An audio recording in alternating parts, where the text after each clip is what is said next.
We look at the SPM Trial paper for Selangor, paper 2. So the first question, solve the quadratic equation here. So solving quadratic equation, first we have to put it in the general form, ax squared plus bx plus c. So in this form, we first have to expand it, okay? Looking at it, you see it looks like it's already being partially factorized, but we can't use the current form. We have to expand it first, then put it in the general form, then only we can factorize it back. So expand, make sure you multiply every term inside the bracket. 3x times 3, 9x minus 3x times x, 3x squared equals negative times 4, negative 4, minus plus. Different sign becomes minus, minus 2x.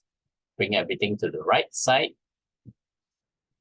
Negative 4 minus 2x minus 3x squared becomes plus 3x squared. Positive 9x becomes minus 9x. Always do the opposite. So rearrange everything. Put the x squared first. And minus 2x minus 9x becomes minus 11x. Then minus 4 equals 0. Then we factorize. So factorizing this, you can use cross method. You can use the calculator method if you want. It's up to you. Let's say I just use the cross method. 3x squared minus 4, middle term put on the right. Then I take 3 times 4. Okay, always take the a times c. 3 times 4, 12. Find factors of 12. 1 times 12, 2 times 6, 3 times 4. So to get minus 11, it will be minus 12 and plus 1. So plus 1x minus 12x. 3x squared is been to 3x times x. So we have to multiply across to get what's on the right. So 3x times negative 4 to get minus 12x. X times positive 1 to get plus 1x. So these two will be the brackets. 3x plus 1, x minus 4 equals 0. So it's either the first bracket equals to 0 or the second bracket is equals to 0. Because if one of it is 0, then something times 0, it will become 0. So bring over the 1 plus 1 opposite minus 1 times 3 opposite divide 3. X is 1 over 3. So bring over minus 4 becomes positive 4. So these are the two possible answers. When they say solve, it's basically finding the value of your unknown. Then we look at the question 2.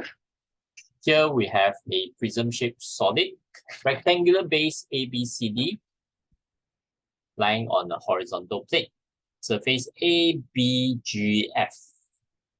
ABGF is this trapezium. Okay. It's the uniform cross-section of the prism. ADEF is a square. This one is a square, means here is 10, here is also 10 cm.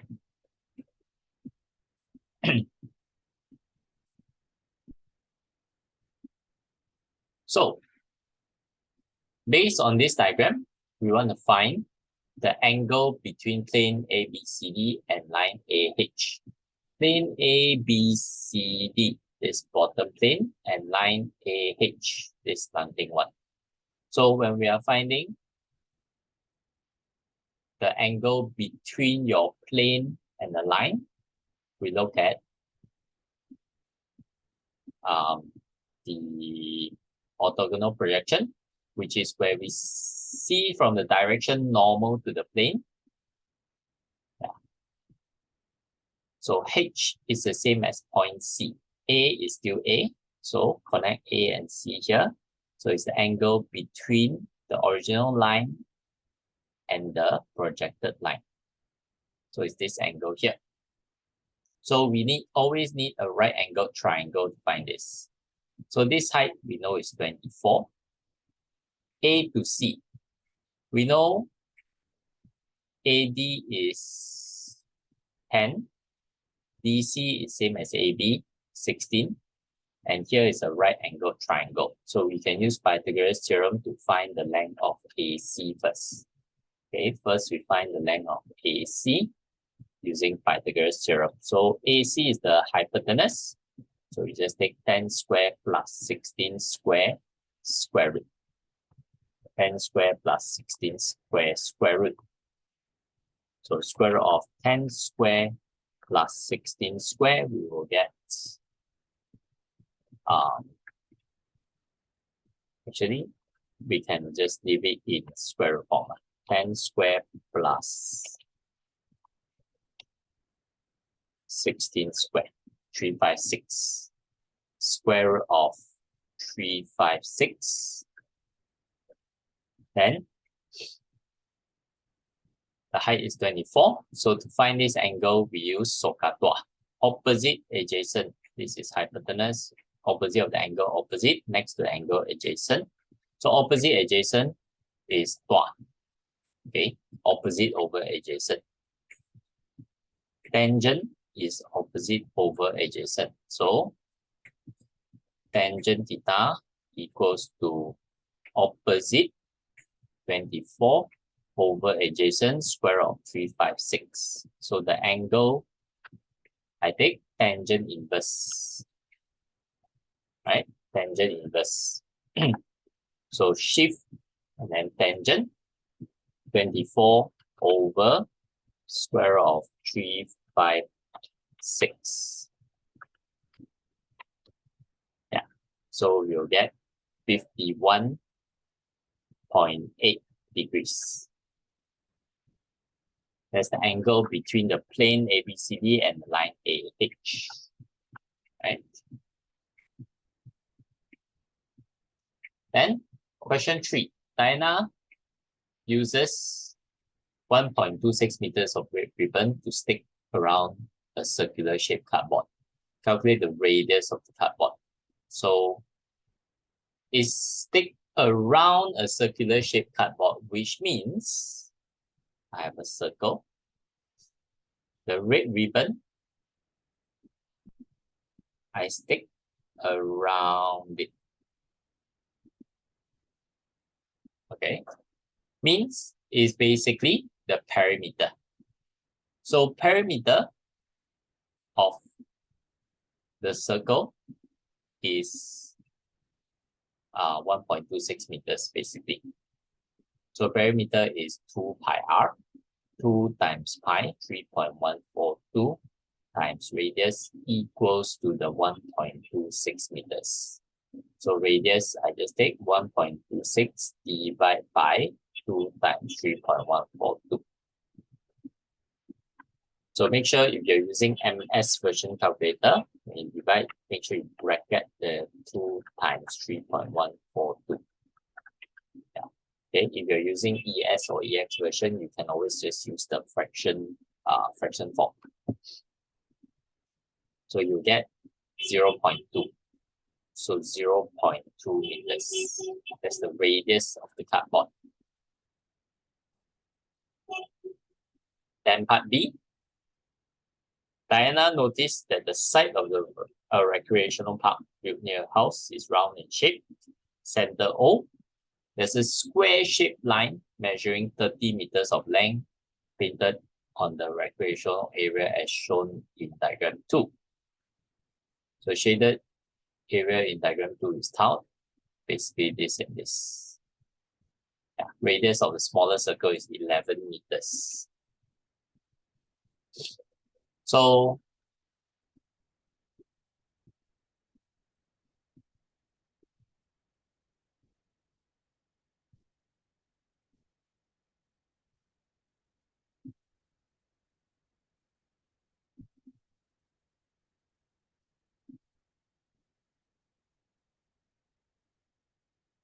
yeah, we want to basically calculate the tau area. Yeah, means the shaded area. Right? So basically, we find both of this area separately. Okay.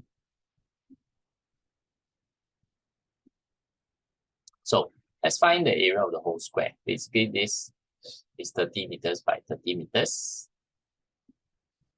So if this is 30 meters by 30 meters means this radius is 30 meters as well. Okay. So let's find the area of the square. 30 square. So it's 900 meters square. Right. Area of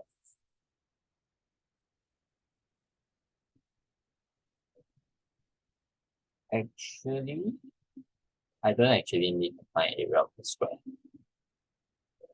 To get area of this one, I take area of the triangle minus area of this sector. Okay, let's call this area 1, area 2. Okay, so let's count. Area 1, I take area of the triangle, half times 30 times 30, minus area of the sector. So area of the sector here, this is basically 45 degrees because it's the diagonal of a square.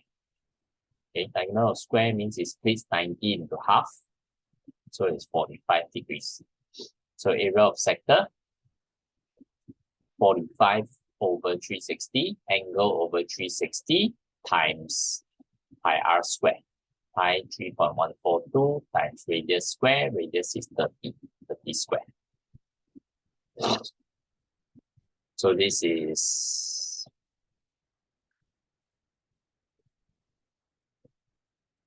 450 minus 45 over 360 times 3.142 times 30 square.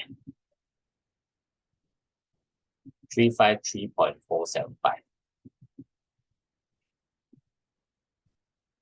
So it's 96.525 the square. The second area,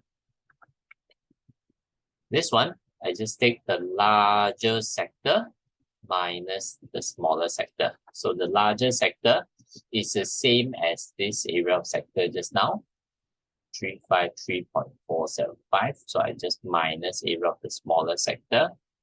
Also 45 over 360 times pi r square. Radius here is 11. Yeah, you can see here, this smaller circle, 11. So 45 over 360 times 3.142 times 11 square. 47.52275. Sorry.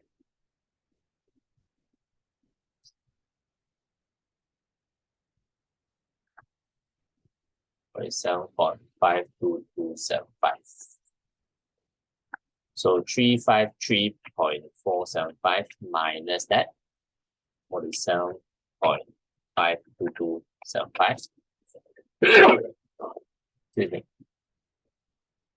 Is 305.95225.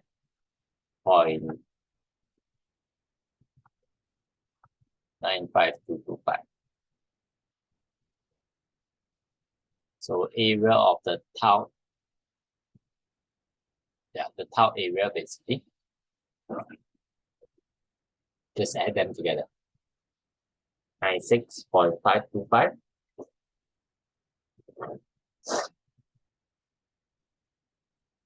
plus 305.95225.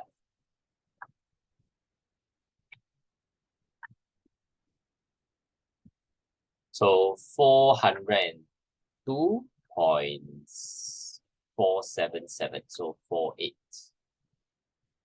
meters square. So usually I only round off at the end, okay, because I don't want to round off too early because the decimal may be off. So the final decimal place may be off if you round off too early. Okay. at least leave one extra decimal place when you round it off. Yeah. Okay. Then next question. Question 4. So 4a, I want to complete the statements here using a proper quantifier to form a true statement. So quantifier is basically all and all or some. Okay. So basically,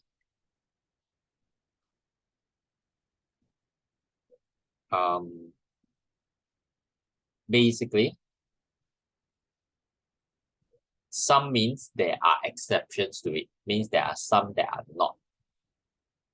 So all means there's no exception.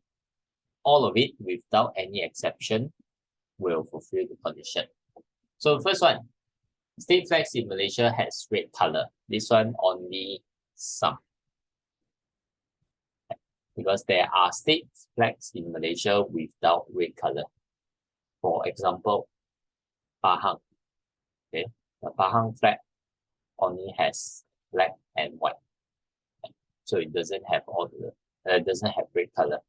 Okay, or Penang flag also doesn't have red color. Okay. The second one, polygons have equal number of axes as the number of sides. Okay. Equal number of axes.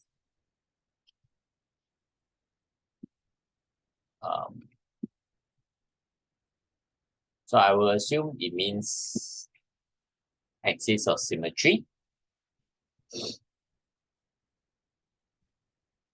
Yeah. So if it means axis of symmetry, then it's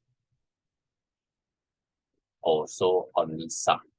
Unless they say regular polygons. If regular polygons, then yes, they have an equal number of axis of symmetry as the number of sides. So both of this is some. Then the B, fill in the premises.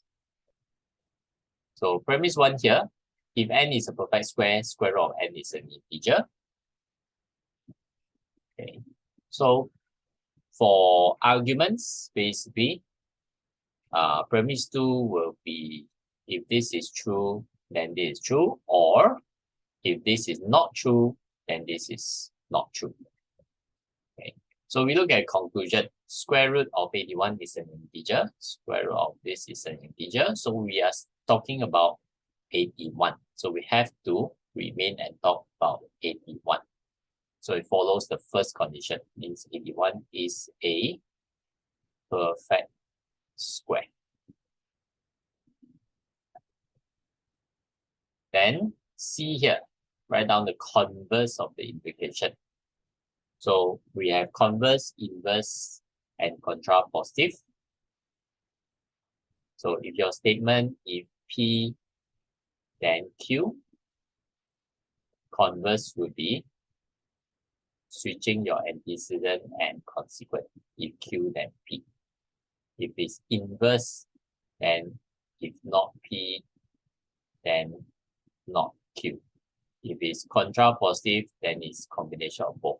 If not Q, then not P. So in this case, converse will be if this, the value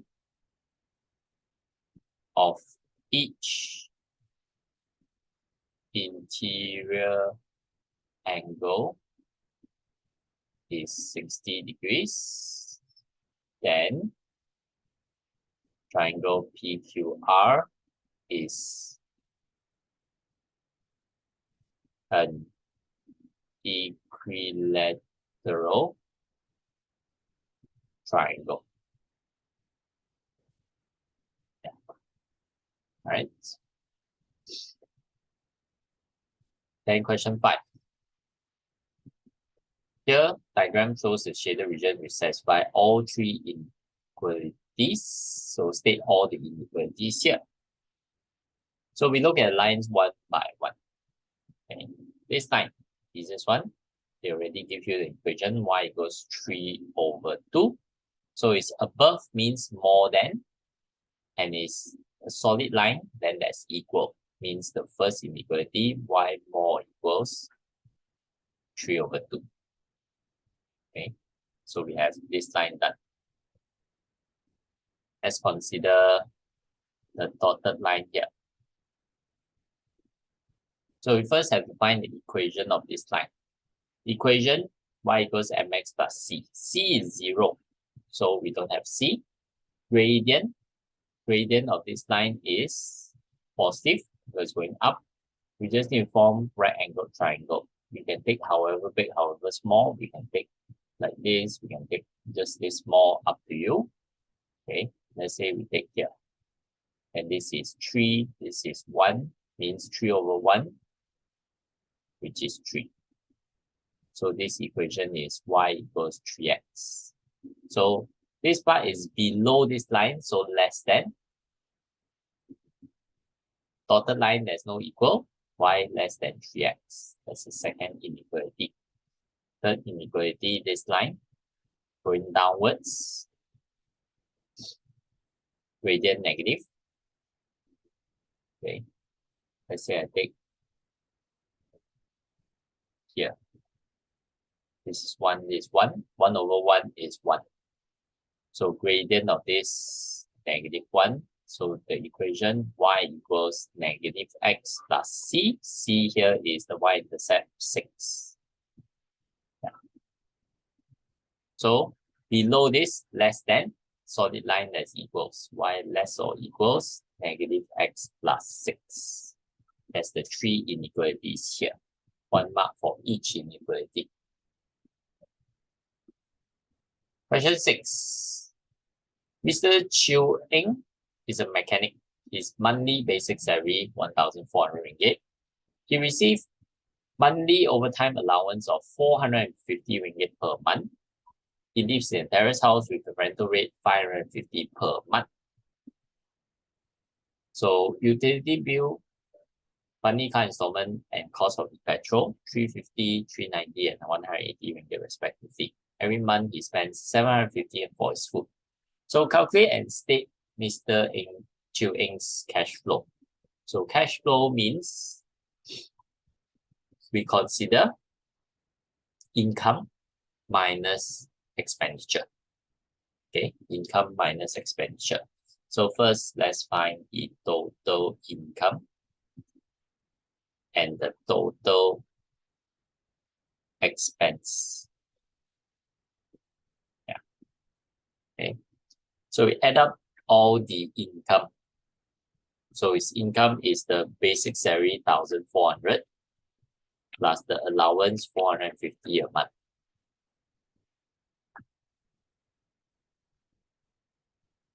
So it's 1,850 ringgit.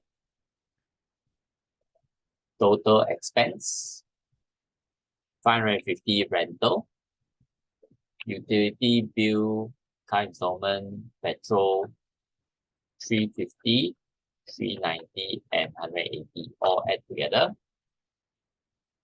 And also 750 for food. 2,220 ringgit. Yeah. Okay. So his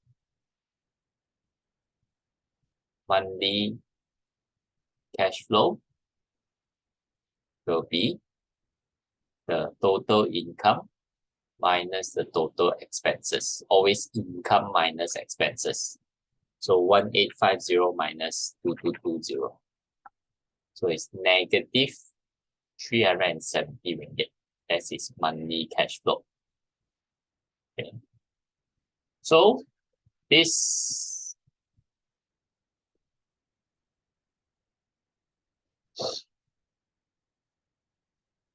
This shows his cash flow is a negative cash flow, means he is spending more than what he earns. So suggest on how you can improve his cash flow. Basically, improving cash flow, you basically either increase your income or decrease your expenses. Yeah. Okay, increase your income or decrease the expense. So, yeah.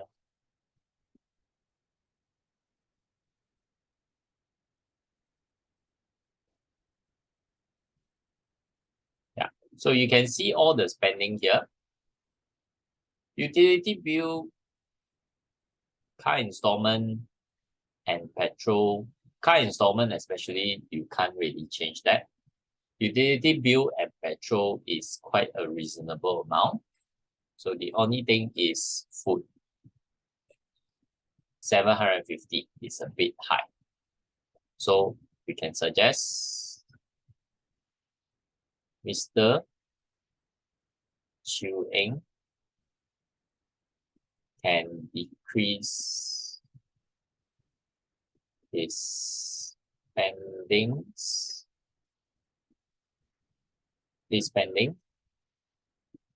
on food by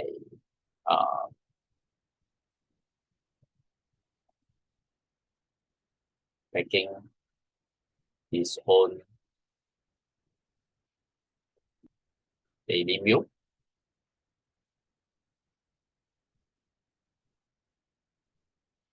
To work.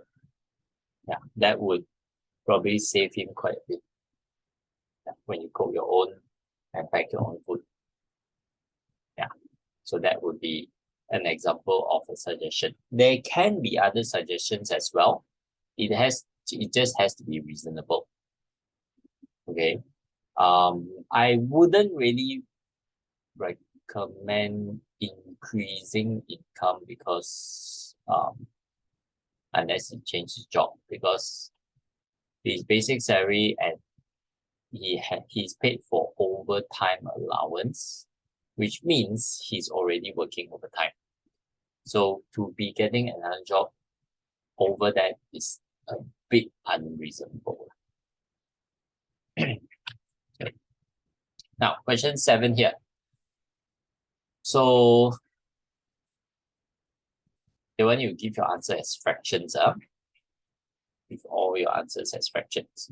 So when Ivan goes shopping mall, probability that he wears a hat 5/8. If he wears a hat, probability that he wears a sport shoe 2/3. If he does not wear a hat, probability that he wears sport shoe 1/6. So first, you want to complete the tree diagram here. Okay. So first, probability that he wears a hat when he goes to the shopping mall is 5/8. So probability hat, probability no hat. Probability hat is 5/8. Always the other branch, both branch will add up to 1. So 5/8 here means below here is 3/8. So if he wears a hat, probability he wears sport shoe 2/3. If he wears hat, probability wears sport shoe 2/3 means probability don't wear sport shoe 1/3. If no hat, then probably they wears a sport shoe 1/6. No hat, sport shoe 1/6. So no sport shoe 5/6. Yeah. That's a tree diagram. Then we find the probability that Ivan wears a hat or sport shoe. Yeah, but not both. Hat or sport shoe, but not both means it can be he wear hat and no sport shoe, or he doesn't wear a hat and he wears a sport shoe.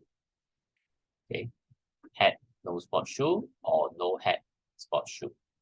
Okay, when it's or, we always use plus. Okay, plus. So property A, where's hat and no sport shoe? Hat 5/8, no sport shoe 1/3. 5/8 times 1/3 plus no hat and sport shoe. No hat 3/8. Sport shoe after that 1/6. 3/8 times 1/6. So it's 5/24 plus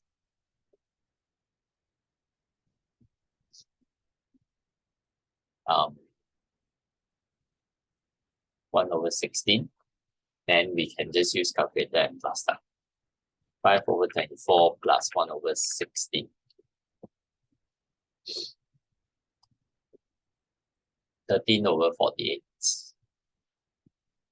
That is the probability that Ivan wears a hat or sport shoe, but not both. Okay. Now, question 8.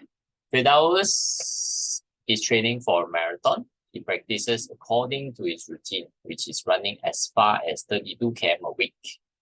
So he plans to increase his running distance D in km each week by 10% of his running distance in the previous week. So X represents number of weeks of training. So derive a mathematical model for its running distance dx through mathematical modeling. Yeah. So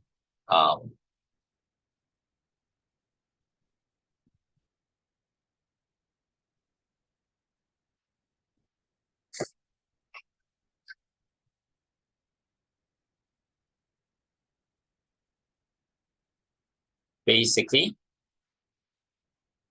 it starts with 32.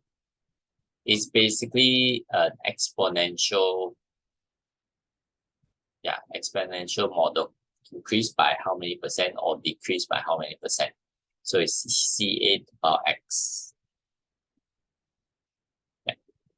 So C is the initial value, 32, times A. A is how many times of it compared to the previous value. So increase by 10%. So initial is 100%, increase by 10% means 110%. So 110% means over 100. Then to the power of X, X number of weeks. That is the model here, means 32 times 1.1 to the power X. Yeah, that's the mathematical model.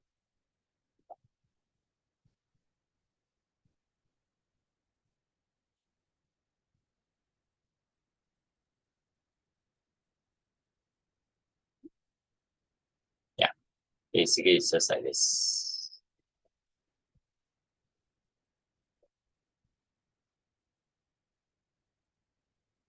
Okay. Now, diagram 5 shows, wait.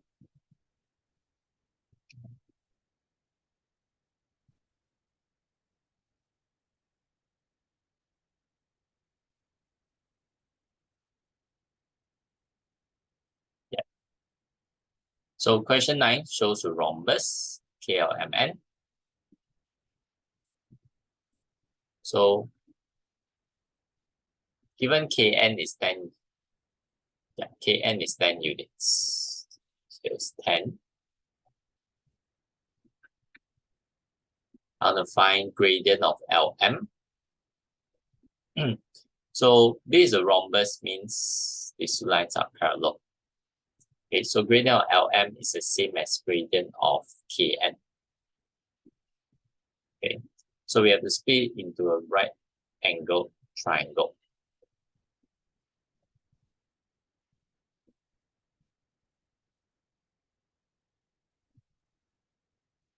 Basically, this is 6, this is 8. Because from -6 until here, the x value here is 2. So means this difference is 8. here goes up the y value. So distance is 6. So gradient of LM is just 6 over 8. Simplify, 3 over 4. Yeah, same as gradient of Kn. Then equation of straight line Mn. Mn here. Okay. So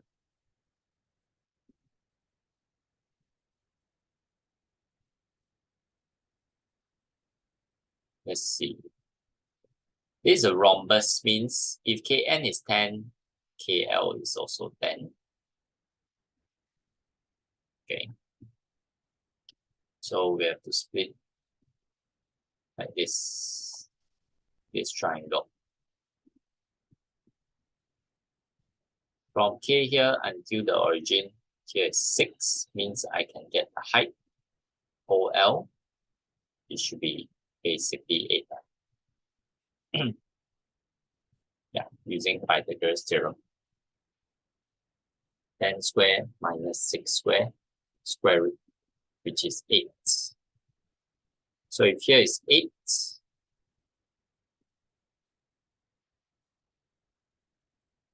this will increase the same way as how it increases from K to N. Means here is 8, here is 6.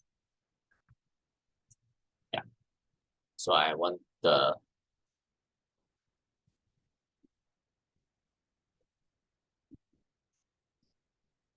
coordinates of point M. Yeah. So the X value is basically 8. The Y value, from 8 I plus another 6, becomes 40. Yeah. And point N, I want equation of Mn. So point N is 2, 6. So we find the gradient.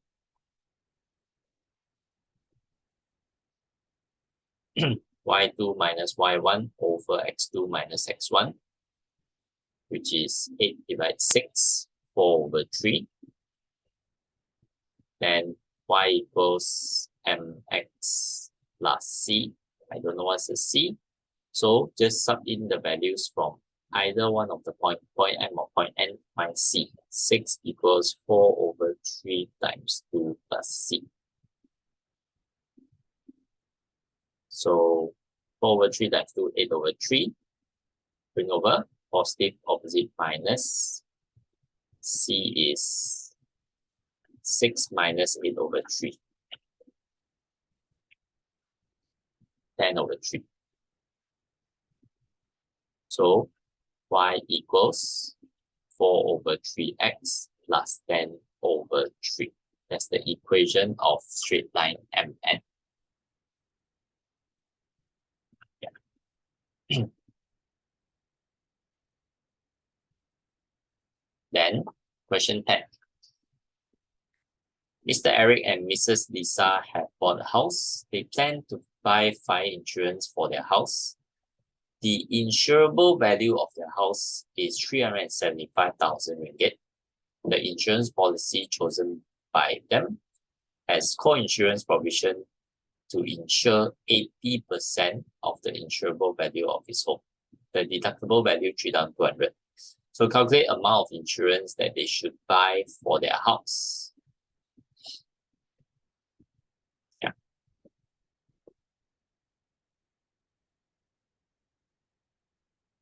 So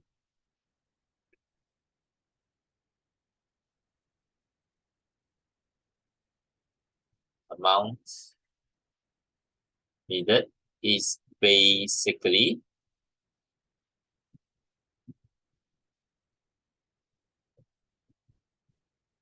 %80 of the insurable value minus the deductible.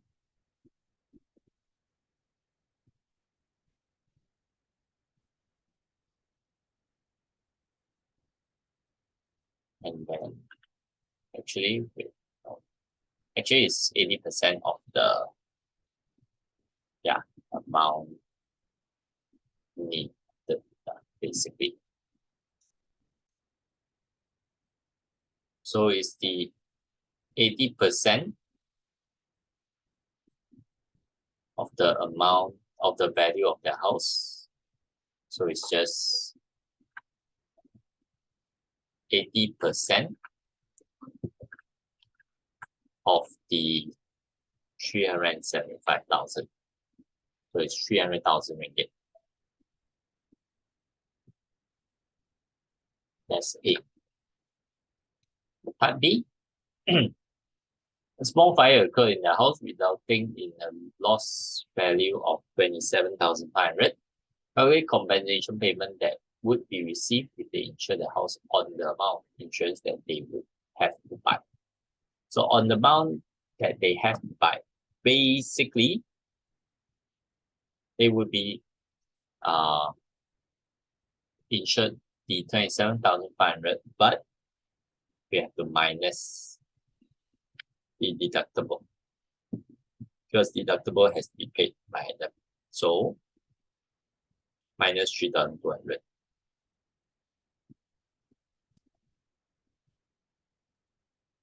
The compensation would be 27,500 minus 3,200 deductible. So it is 24,300 ringgit. Yeah, just like that. Okay, then for part C, if their entire house was burned down, would they receive compensation of 375,000 if they insure the house according to the amount in A 10A? In the part A, means the full amount. Okay, so basically,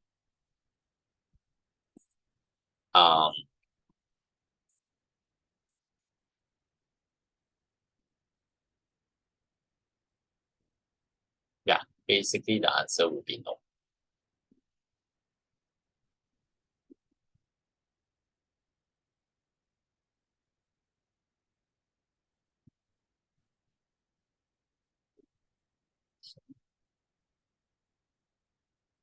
Because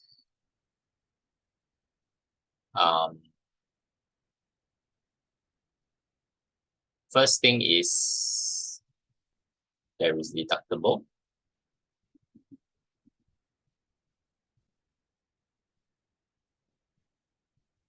And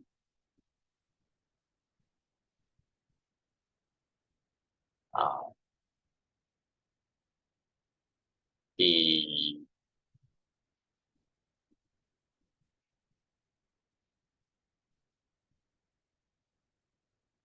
insurance is a for insurance of 80%. Thus, he has, thus they have to cover the 20% themselves. So the value of the compensation received would be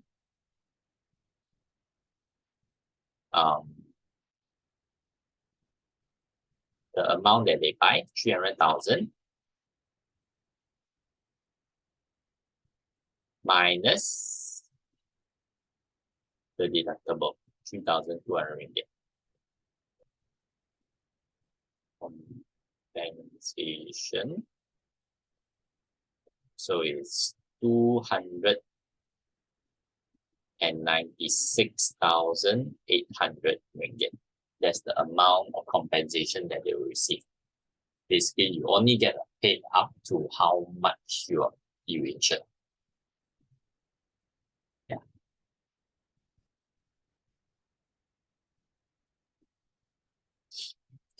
So that's for the insurance.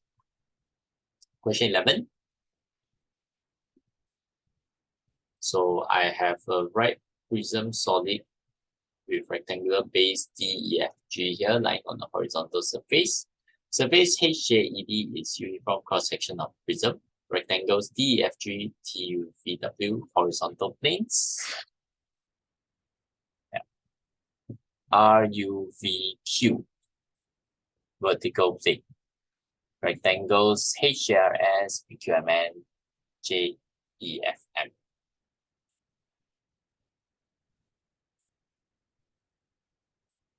PQ, inclined planes. So they also tell you ST equals PW equals 1.5 cm. Here is 1.5. Here also same. TU equals VW 5 cm. Here is 5 cm. RU equals QV. Here is 4 cm. Yeah. So what we're gonna do is draw the plan of the solid and then the elevation of the solid as viewed from X. Okay. So the plan view is basically viewing from the top down, from the top to bottom. So always see from the direction normal. Always look at the measurement of the planes normal to the direction we are looking from. So we are basically looking at dimensions of the DEFG here for the whole thing. So let's draw first the 8 cm by 6 cm square. Okay. So the plan view, we basically just draw a square shape. Make sure your measurements are correct. Make sure you use your ruler to measure 8 cm by 6 cm. So I draw 6 cm.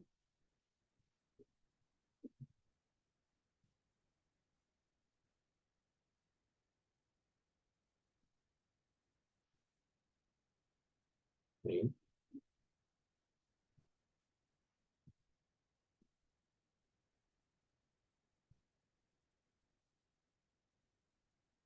Okay, so now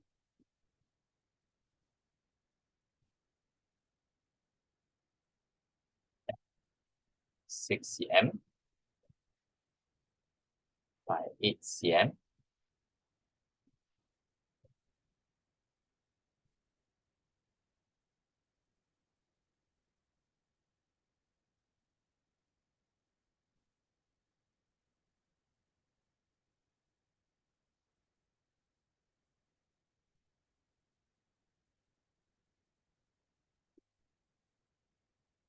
So I don't have a ruler on my screen, so I have to make do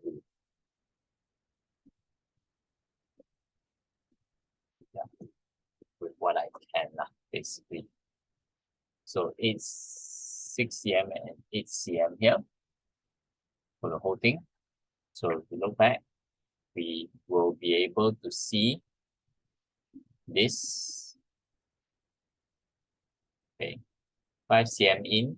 Here is basically 4 cm because it's 1 cm here, 1 cm here, and the whole thing is 6 cm. Yeah. So there will be a square extending 1 cm from the bottom.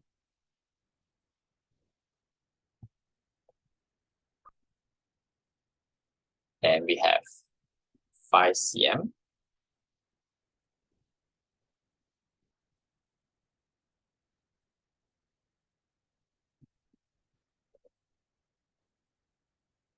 Yeah. 4 cm.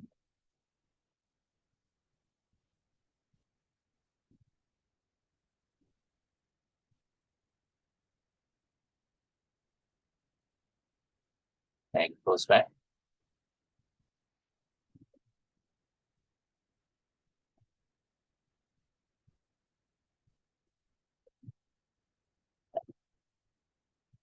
There's 1 cm, 1 cm here. My drawing is not really perfect because I'm using a touchpad to draw, so it's a bit hard for me to be accurate.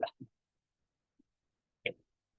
So this line actually we can extend all the way. Okay, because of this line going all the way. So basically, yeah, that is all I see. That is all I will be able to see in your A. Okay, so label the corners as well. So this is H and D, S and T. See here, HD, ST, and PW and G.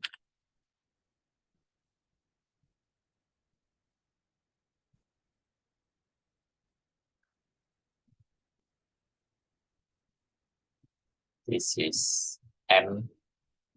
Over here at the end here is J. And sorry, M here, J here. And it's R and U, Q and V. R, U, Q, V. And then at the end here is F and then E. F, E. Right? Maybe putting the 6 cm here is confusing. Put the 6 cm on the right here.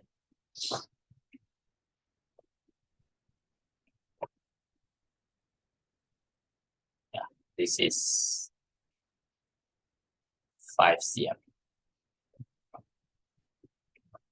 Okay, that is the plan view. So for the elevation view from X, okay, we view from the X direction here means we follow this measurement. Okay, so we look at the 2 cm and 8 cm here. That is the vertical and horizontal line. So starting from that would be the best.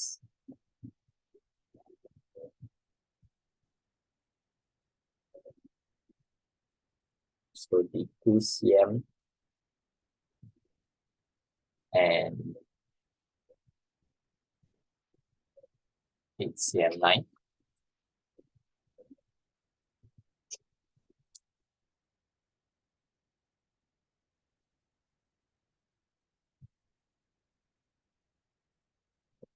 Yeah.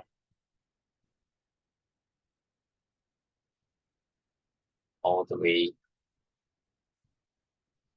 8 cm. Then see, from here we measure 5 cm in, then it goes up.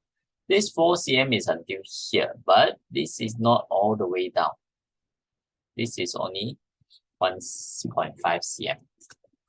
So it means we measure either 1.5 cm from the top or 0.5 cm from the bottom.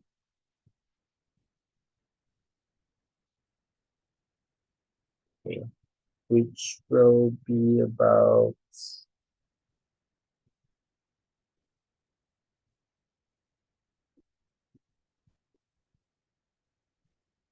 here. So this line is something that we cannot see. So we use dotted lines to represent it. Basically, this will be 5 cm in. We draw dotted lines 5 cm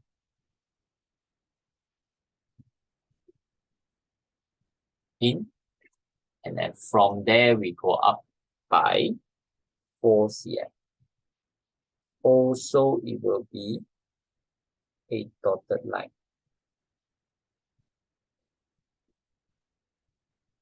Yeah. Because it's also a line that we cannot see. Then from there, we connect to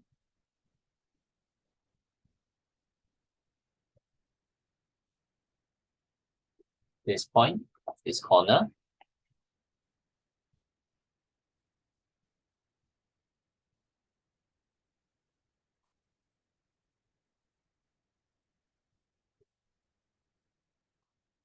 And this corner.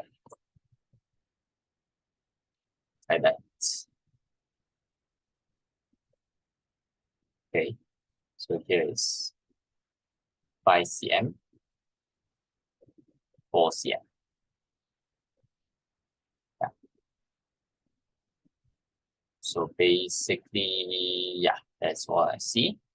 And label the points, label the corners. So HSPN, HSPN on the bottom, D and G.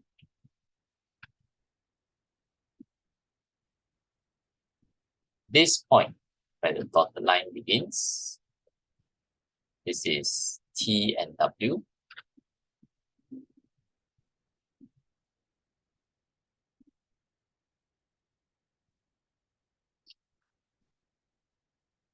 Dotted lines here, UV.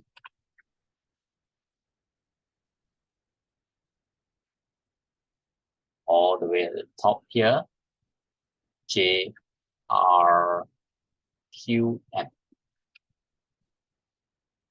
JRQM. And on the bottom here, E and F. Yeah, that's it. That's the plan view and the elevation from X view. That's for scale drawing. Question 12. Speed against time graph. Motion of an object for a period of t seconds. So first I want to find the uniform speed. Uniform speed means when the speed doesn't change, it's basically at this part, which has a speed of 10 meters per second. So no need to count, just give the answer 10 meters per second. Second one, rate of change of speed in the first 5 seconds. So rate of change of speed for first 5 seconds means change in speed from 6 to 10 over change in time, 5 seconds. So rate of change of speed, final speed minus initial speed over change in time. So 4 divided by 5, 0.8 meter per second square. Yeah, that's part A. Part B, find T. If the distance traveled by the object for the first 5 seconds is half the distance traveled at the uniform speed, half the distance. So area under the graph is the distance traveled. So area of this trapezium is half of the area of the square.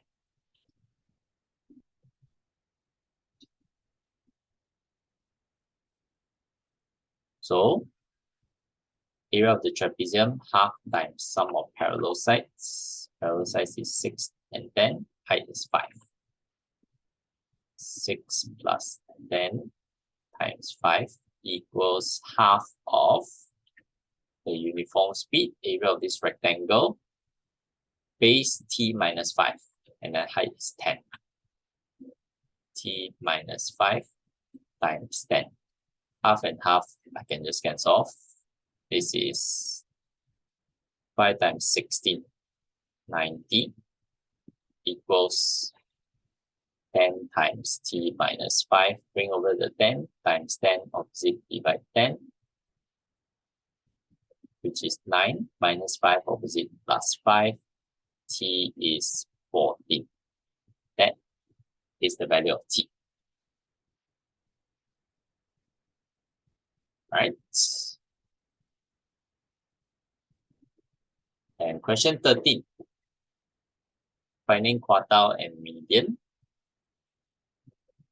and then interquartile range. So I have all these heights of 10 volleyball players. To find quartiles and median, first we have to arrange in ascending order. 142, 154, 157, 158.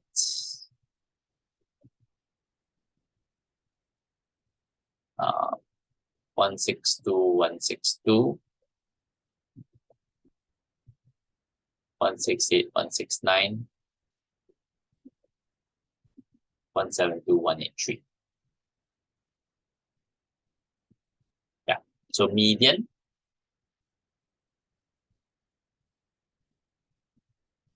Sorry, first, actually, always find median first. Median will be right in the middle. So from the left of median, the middle number here is your first quartile. To the right of the median, the middle number there is the third quartile. So first quartile is just 157. Median, the middle number, in between 162 and 162 means still 162. Third quartile, 169. And interquartile range, third quartile minus the first quartile. So 169 minus 157, I get 12. That's the interquartile range. That's finding your quartile, median, and interquartile range. And for the B here, I have a number of words typed by a group of participants in a shorthand and secretarial workshop within the duration of 5 minutes. So first, I want to complete the table here and then calculate standard deviation. Okay. So let's complete the table. Frequency at the midpoint. So frequency fx means frequency times midpoint. Each of the frequency, I just times with the midpoint. So it's 6 times 1, 2, 3, 7, 3, 8. 9 times 1, 2, 8, 1, 1, 5, 2. 13 times 1, 3, 3, 1, 7, 2, 9. 18 times 1, 3, 8, 2, 4, 8, 4. 14 times 1, 4, 3, 1, 8, 5, 9. 10 times 1, 4, 8, 1, 4, 8, 0. So this means sum of fx means add all the fx values together. 738 plus 1152 plus 1729 plus 2484 plus 1859 plus 1480.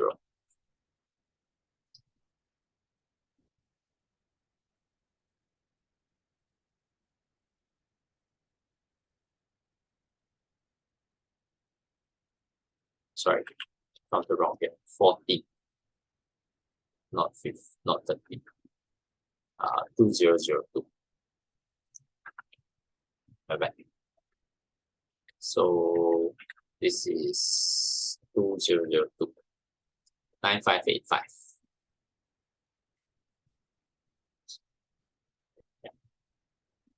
X squared is the midpoint square. So square the midpoints. 1, 2, 3 square.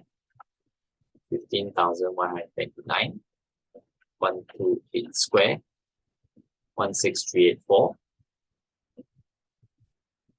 133 square. 17689. 138 square.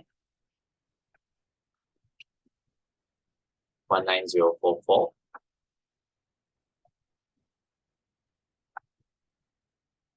143 square.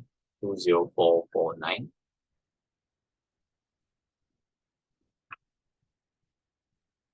then 148 squared, 21904. So since usually actually we don't really need to find this, it doesn't really serve a purpose, but since they want you to fill up and they put it there, you have to count it still. So 15129 plus 16384 plus 17689 plus 19044 plus 20449 plus 21904. 110,599. Fx squared means the frequency times the x square value. So 6 times 15129. 90,774. 9 times 16384. 147,456. 147456. 13 times 17,689. 229957. 229957. Then 18 times 19,044. 342792. 342792. 14 times 20449. 286, 286. 286, 286. 10 times 21904. 219,040. So add all together. 90774 plus 147456 plus 229957 plus 342792 plus 286 plus 219040. So it's 1,316,305. Yeah. Okay. Then I want the standard deviation. So standard deviation, just follow the formula. Square root of sum of fx squared over total frequency minus mean square. Mean is sum of fx over total frequency. Okay. So square of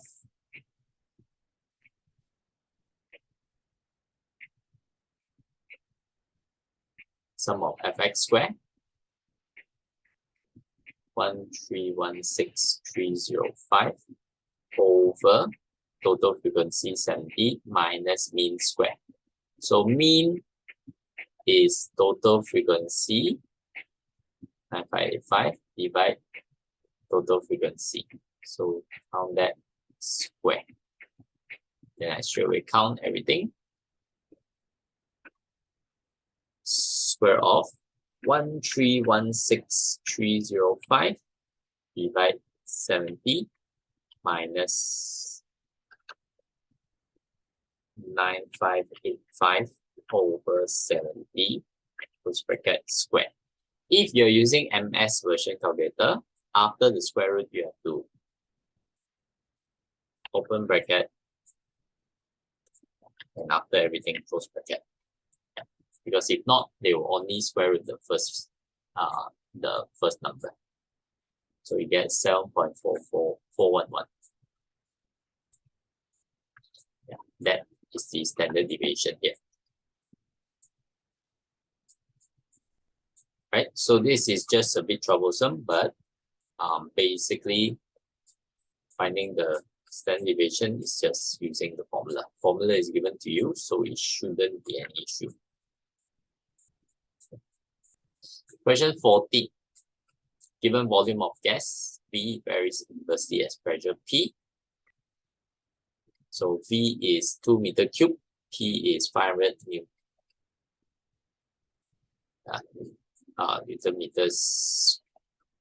Newton per meter square.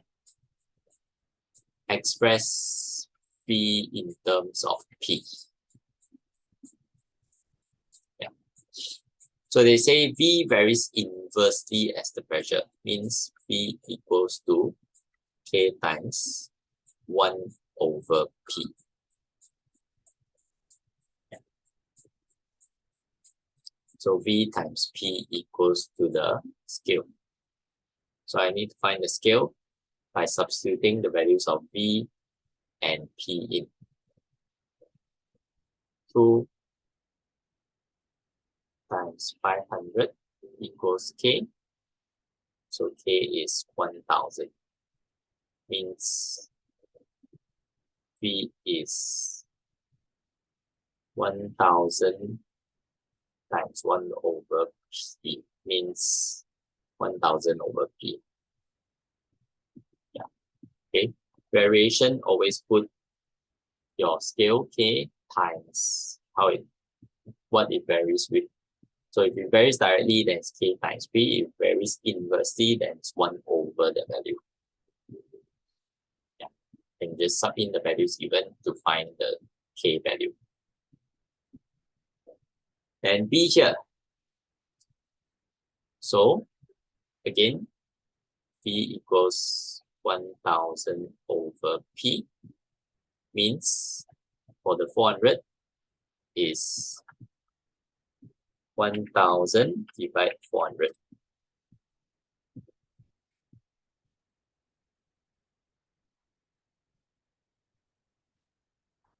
Which is 2.5.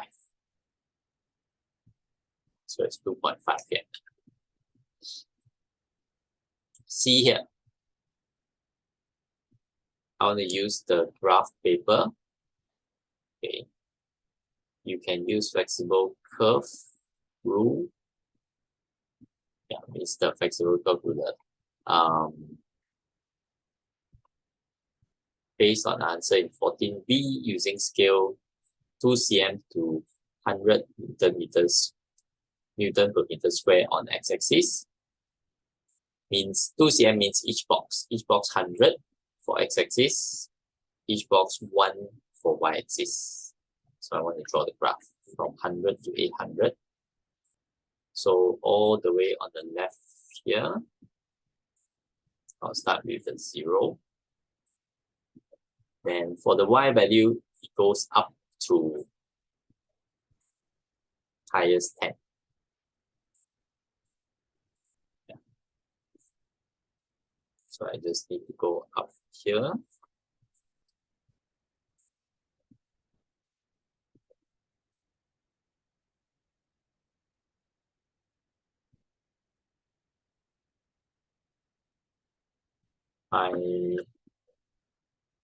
Again, it's a bit hard for me to draw as accurately, but you should always try to be more accurate. So I put 0 here. Which one? 100, 200, 3, 4, 5, 6, 7, 8. This is P.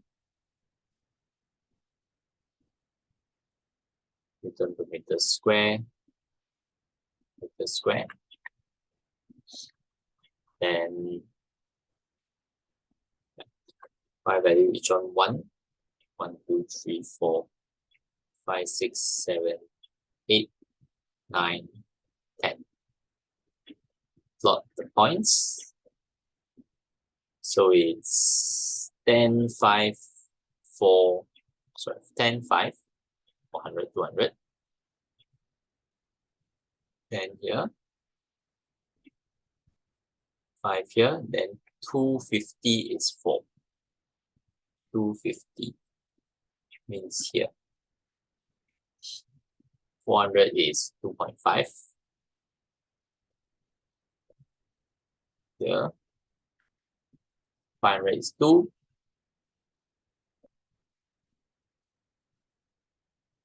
800 is 1.25. Okay. Then we just draw the curve. Now, if you think drawing a curve in this direction is hard, basically, one tip I can give you is you can always rotate the paper, but your hand will always feel more comfortable drawing the curve like this, in this way. So you can always turn your paper to an angle where it's comfortable for you to draw the curve. Then it will be much easier for you to draw a smooth curve.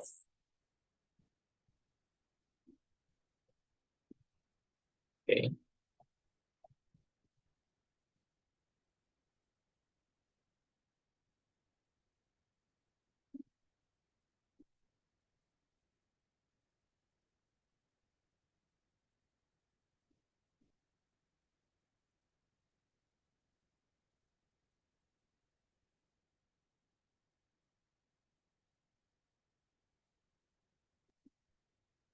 So basically,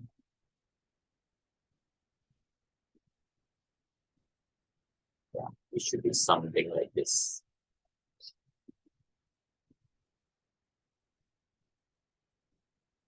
Yeah, try to keep it as smooth as possible. Right? That's the graph. So based on the graph, they ask you to find volume of gas in if the pressure is 300 Newton per meter square. 300. So look for 300 here from the graph. Match to the curve. Then we go to the vertical axis. Yeah. So depending on the graph you draw, the value might differ slightly. What I get is about 3.4. Okay.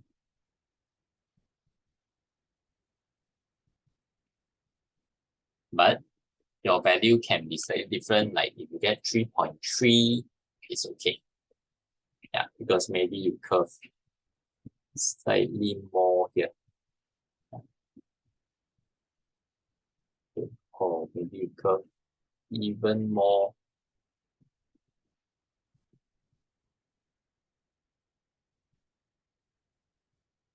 Even more downwards first, then you might get maybe 3.2. Actually, probably not 3.2. But 3.2 also possibly it will be acceptable. Okay. But not any lower than that. It shouldn't be higher than 3.4 also. Okay, so 3.2, 3.3, 3.4 around there is fine. Okay, because how much you curve, so yeah, can differ slightly. Because hand drawn after all. Now, question 15. I have 4 quadrilaterals here. So first one is transformation G is reflection in the straight line x equals 0. H is transition is -2, -3, 2. So I want coordinates of the image of F under the transformation H and HG. F here is yeah, at this point. So go through H. H is transition, -3, 2. So go 3 to the left, 2 up here. So coordinates -6, 3. Yeah. So first one is just -6, 3. For the second one, when it's combined transformation, it's good for you to write out working. Means each transformation one by one. Means starting from your point F, -3, 1. I go through, when you combine transformation, always go from right to left. So G first. Reflection in the line x equals 0. x equals 0 means your y-axis, so it goes here, becomes 3, 1, then it goes through h, negative 3, 2. So minus 3 on x is 0, plus 2 on y becomes 3. Yeah, you don't even need to see the diagram. Basically, translation, you just add to the x coordinate, x value and the y value. Yeah. Then part B, transformation V. Describe transformation V. So from AEFD to ABCD. AEFD, this one to ABCD here. So this is a reflection. So if you see like this, you find it hard to see the, if you find it hard to see the reflection, what you can do is you can always rotate your paper so that, you see this line like that is vertical. Once you rotate it, you see the two object and image side by side, then it's much easier to see the reflection. So the line of reflection is basically this line. Yeah, which is basically y equals to x. Sorry, y equals negative x. This line diagonal like this, 45 degrees. This way it's y equals negative x. If it's going this way, then it's y equals x.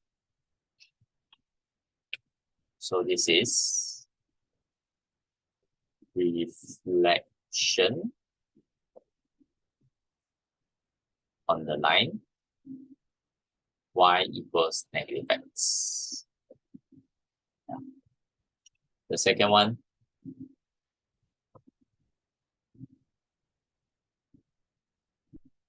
single transformation that is equivalent to WV. So W is how K or Mn change to AEFD. This change to this. So this is also, also reflection. So reflection in the line, this line. X equals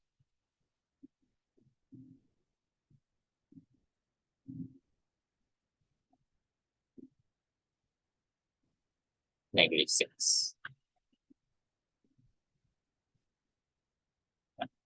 Okay, but I don't need to describe that. They just want reflection of WV, means V and then W. So V is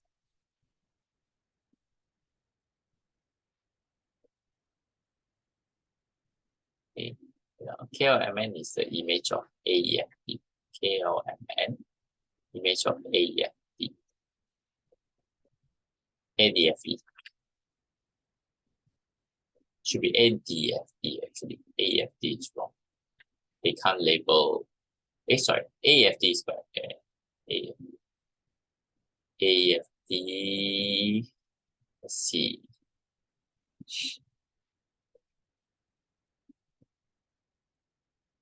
Yeah, from this to this and then this to this. That's your V and then W. So transformation WV means directly from your ABCD change to KLMN. Okay, we don't care about all this in the middle. So from this to this, look at the orientation of it. Basically, if I turn this shape 90 degrees this way, it will be the correct orientation. So it means this is a rotation.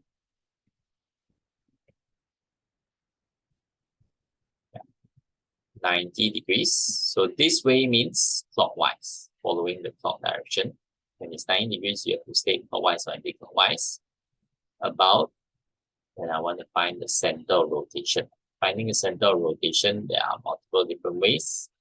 You can use trial and error. You can use what I personally like to do is I like to extend the shape. So extending like this is equivalent to extending here on the image. If I go upwards like that, equivalent on the image is this way. So you see the point that they meet, that is the center of the rotation. Okay, or we can just use trial and error. You can see here this forms 90 degrees and both lines same length. So this point is negative 6,6. So about point negative 6,6. Yeah, that's the single transformation that is equivalent. And C, PQRS is image of A, B, C, D. From this to this under an enlargement. So first thing they want is the scale factor and the coordinates of center of enlargement. Scale factor is length of image over length of object. So compare the equivalent side. This one 6, this one 2. So 6 over 2, which is 3. Scale factor is 3. Center of enlargement, just connect the equivalent points using a straight line. Okay, you see here, if I extend this line, and I extend this line, it will meet at the center of enlargement, which is negative 6, 3.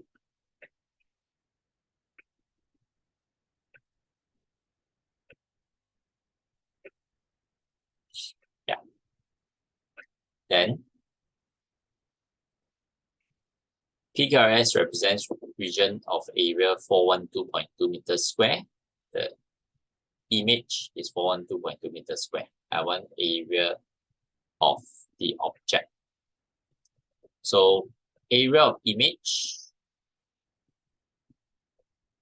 is equals to the scale factor square times area of object.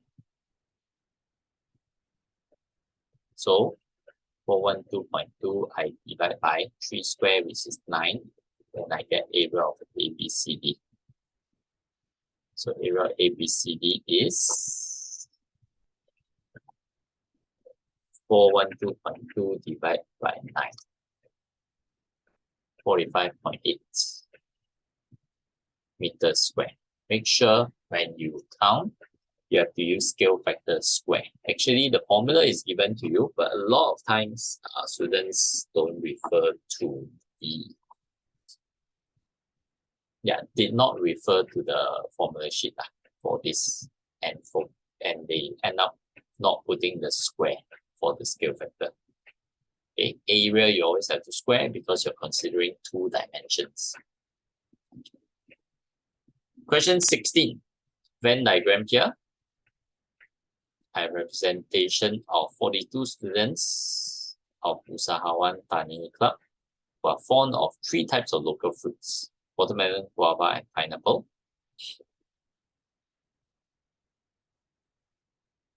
So,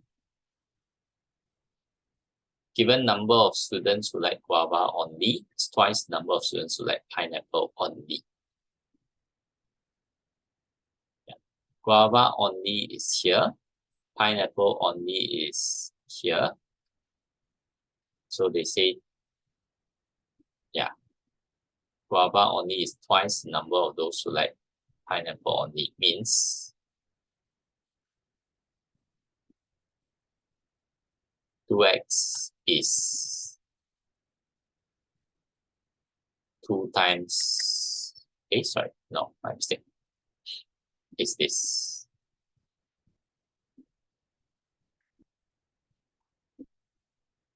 Is 2x. Yeah, so that doesn't actually tell me anything because it's already labeled there. They want 2x and x. So total there are 42 students. Okay. So I can find the total equals to 42. Means add up all this. 14, 3, 2, 2, 9. 14 plus 3 plus 2 plus 2 plus 9 plus x plus 2x, it will be equals to 42. Yeah, that's for the first part. I need to find x in order for us to find 2x here. Then only I can find how many likes guava. So 3x plus 14 plus 3 plus 2 plus 2 plus 9. 30 equals 42. 3x is 42 minus 30, 12. Times 3 opposite divide 3, we get 4. X is 4. Means 2x is 8. So for the first part, it's just finding x. Guava would be 9222x.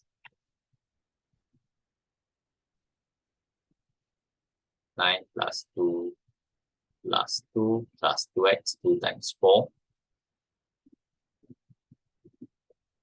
21.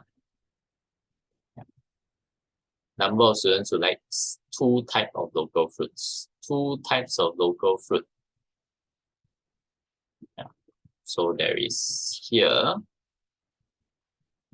watermelon and pineapple, pineapple and guava, guava and watermelon. 3, 2, and 9. 3 plus 2 plus 9. 14. Yeah. Okay. Then part B.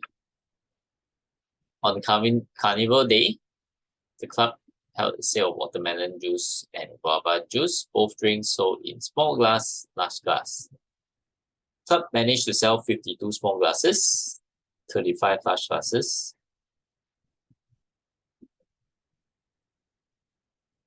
of watermelon juice, and then for guava juice, 40 small glass, 32 large glass. Total sales obtained is 392 and 332 respectively. So write 2 linear equations from the situation. So let's put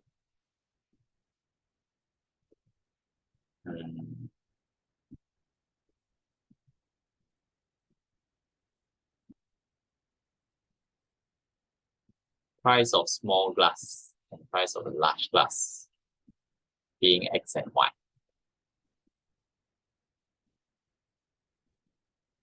Okay. So 52 small glass, 35 large glass for watermelon. 52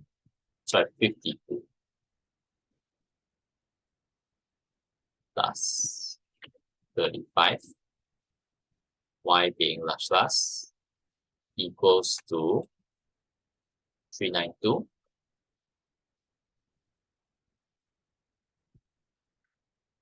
and 40x 32y equals to 332. Yeah, assuming the price of large glass of juice, small glass of juice is the same for both juice. So these are 2 linear equations. So second one, they say using matrix method, calculate price of small glass and price of large glass. So use matrix method. Basically, I take the numbers 52, 35, 40, 32 times xy equals to the price 392, 332 times by the inverse on both sides times inverse in front on the left. This will cancel off, left with xy times on the right side here, you have the times in front. So it's 1 over AB 52 times 32 minus BC 35 times 40.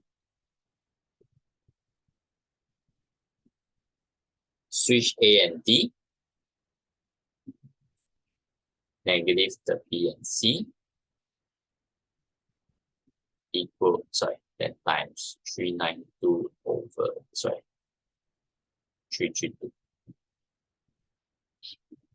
Count this, 52 times 32 minus 35 times 40,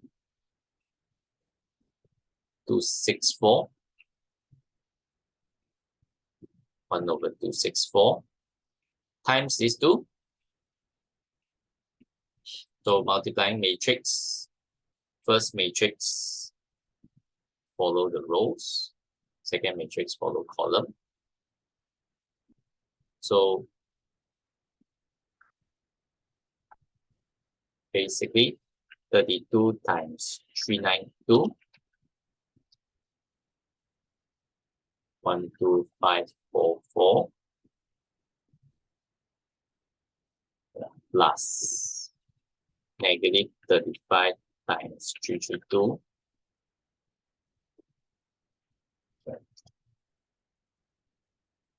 So it's minus because negative. So 11620.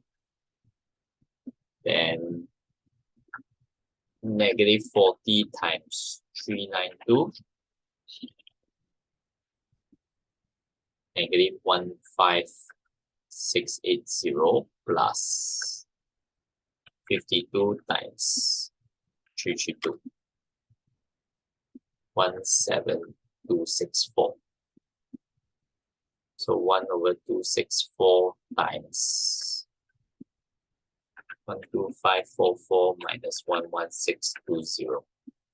924. Negative 15680 plus 17264. 1584. So multiply inside. 924 divide 264. 3.5.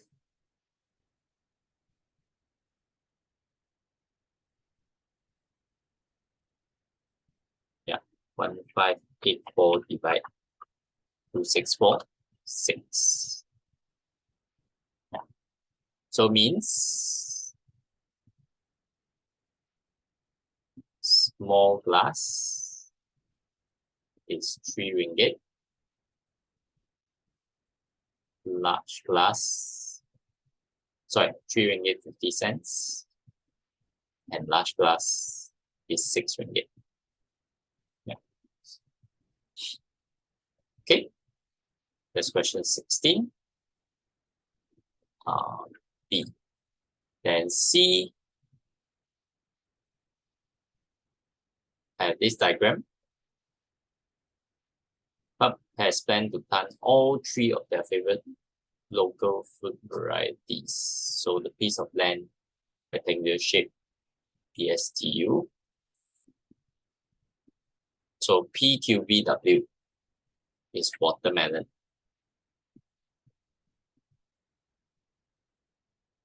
Yeah. Then triangle RST guava. The rest will be pineapple. So calculate land to be planted with pineapple fruits. Yeah. So I find area of the whole thing. That means the whole land.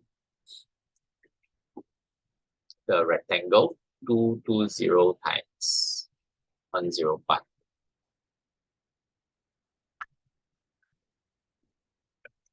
Which is 23,100.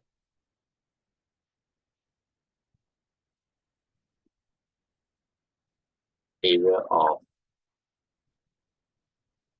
rectangle, PQVW, the watermelon.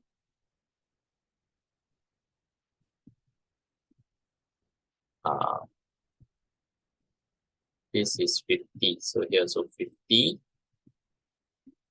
Here is 50, here is 50, means 220 minus 50 minus 50, 120. 120 times 50, 6,000. Area of the land planted with guava, 50, 105. So triangle half times base times height. Half times 50 times 105. 2625 meters squared. So area to be planted with pineapple fruits, area of the whole land minus the watermelon land minus the guava land. 23100 minus 6,000 minus 2625. 14,475 meters squared.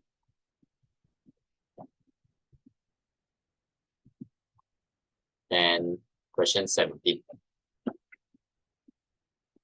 Okay. So question 17. Part A. So Hanis just got promoted as manager in private company in Johor Bahru. Money salary 12,000 ringgit. She wants to buy new car model Proton X70 1.8 liters. Premium with price 124,000 bank loan with bank loan. So she makes a comparison, found out that two banks that offer best loan packages are here. Then she wants to find out the total loan repayment with bank turn up.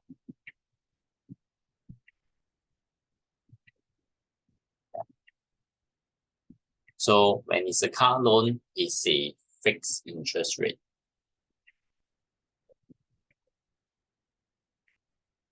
Okay. Means total repayment. So it's 90% loan. Means 90% of the 124,000.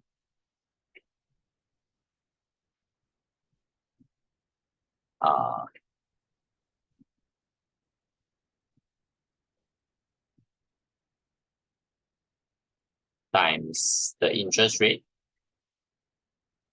2.5%, times 7 years.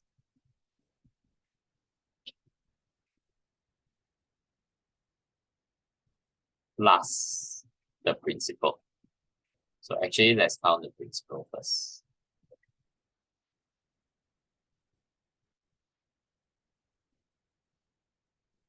%90 of 124,000.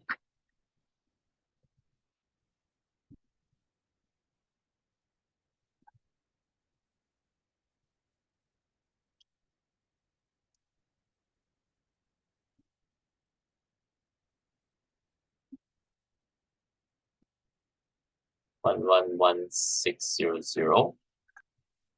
So it's principal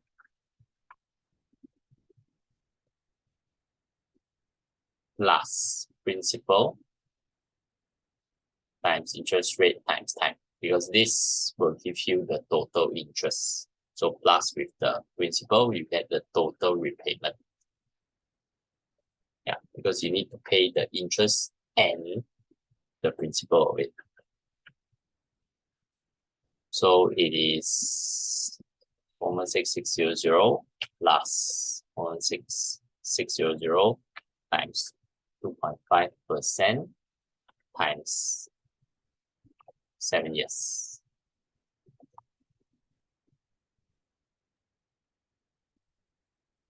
$131,130.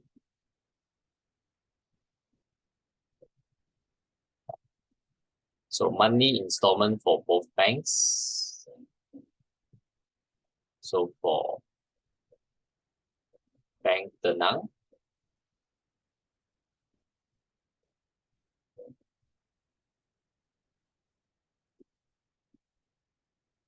installment will basically be the 131130 divided by the number of months. It's 7 years, so 7 years times 12 months each year. 131130 divide bracket 7 times 12.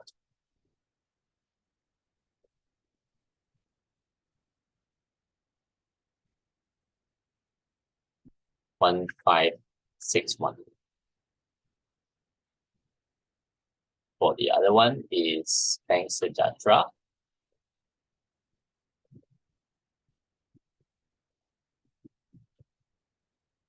And you find the total. So if we already have total repayment 158596. So installment 158596 divided by 9 years. So 9 years times 12 months each year. 158596 divided 9 times 12. 1468.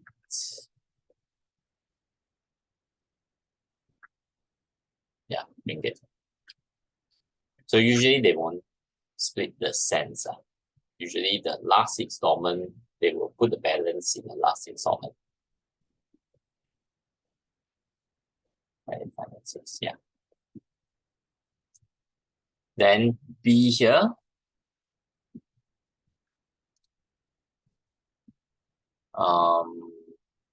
Almost a full year since I bought a new car. She wants to renew road tax. Engine capacity is 1799 cc. According to the table here, first one. This is a theory question. Okay. Who collects road tax on behalf of Malaysian government? So road tax would be under the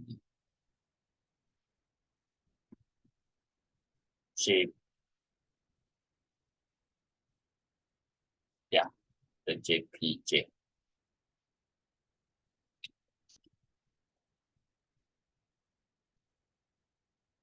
Jabatan Pengangkutan Jalan. Okay, or the road transport in English. Road transport department. Yeah, road transport department. And what is the basic rate of road tax for Hani's car? Basic rate. So consider the base rate 1799. So it's under here, 200 ringgit.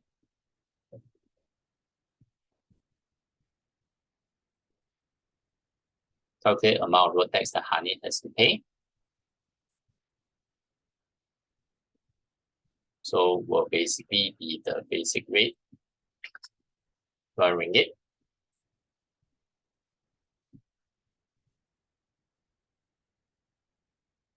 plus 40 cents for each cc exceeding 1600. So it's 1799 means 199 cc exceeding. So it's plus 199 times the 40 cents for each cc.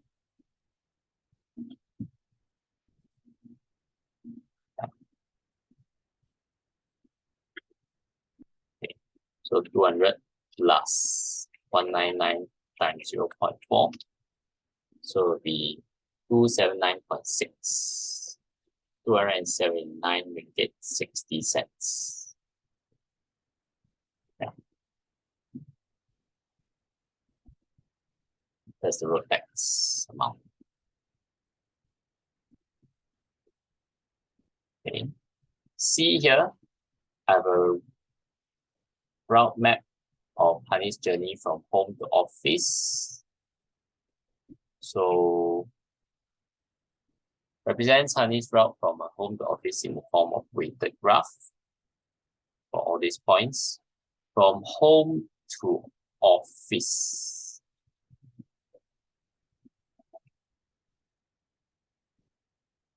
So basically, I just need to draw out all this in a weighted graph form. Yeah. So yeah, just basically draw accordingly.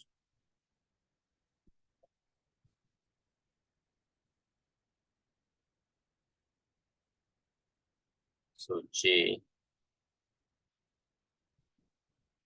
K, C, 3 km, M,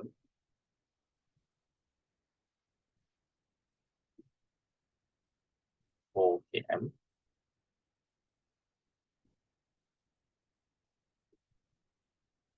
2 km. Actually, I don't need km. And go up to P, 3.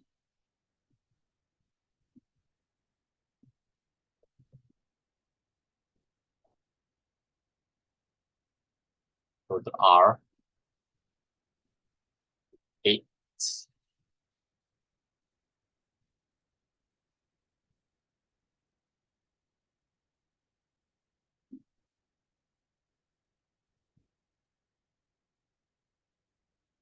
Q, 2.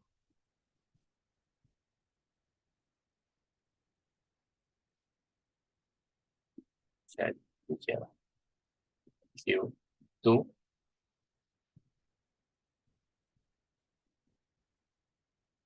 Then Q to L.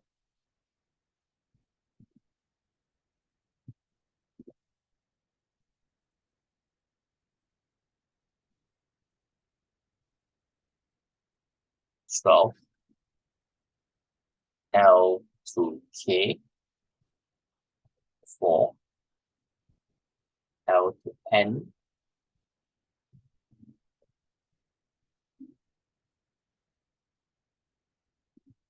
2. M and N is 5. Yeah, that's the graph, weighted graph. So, say the nearest route that can be taken. The Hani needs to refuel before heading to the office. And she should avoid passing by school area. Yeah. So school is avoid passing by school means she don't want to go JM because that will pass through the school. She needs to refuel, so she wants to go to petrol station first. Yeah, so it makes more sense for her to go here. Yeah. Then she wants to go office, so means definitely like this. If she goes here 14,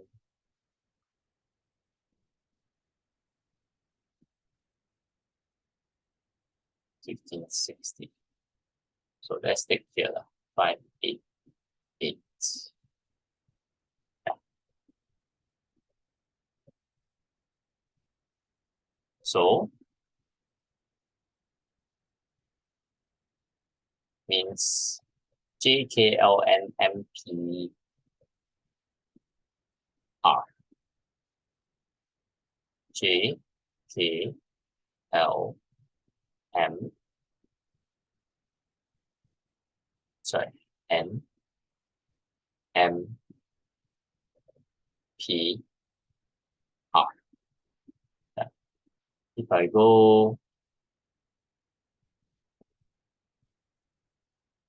J, K,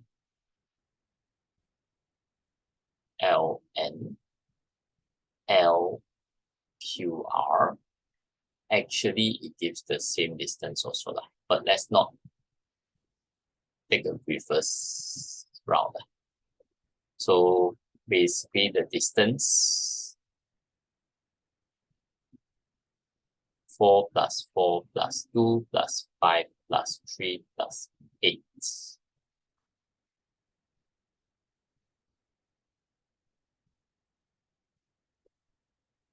26 km.